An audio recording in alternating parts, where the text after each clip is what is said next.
এই দোয়াটি 7 বার পাঠ করুন। দয়াময় আল্লাহ রাব্বুল আলামিন 70টি বড় বড় বিপদ থেকে আল্লাহ তাআলা আপনাদেরকে হেফাজত করবেন।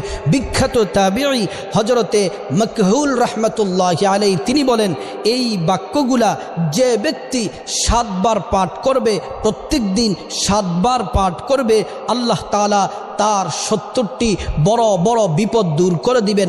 এর মধ্য থেকে সবচেয়ে ছোট যেই বিপদ, সবচেয়ে হালকা যেই বিপদ, সেটা হচ্ছে তার পরিবার থেকে অভাব দূর করে দিবেন, অনটন দূর করে দিবেন, টেনশন দূর করে দিবেন, পেরেশানি দূর করে দিবেন, দুশ্চিন্তা দূর করে দিবেন। সংসারে আল্লাহ তাআলা সকল বিপদ থেকে আল্লাহ তাআলা মুক্তি দিবেন যদি আপনি দোয়াটি পড়তে পারেন। দোয়াটি হলো লা হাওলা ওয়ালা কুওয়াতা ইল্লা বিল্লাহি ওয়ালা মালজা মিনাল্লাহি ইল্লা ইলাইহি। প্রিয় দিনী ভাই ও বোন, কষ্ট করে দৈনিক এই দোয়াটি 7 বার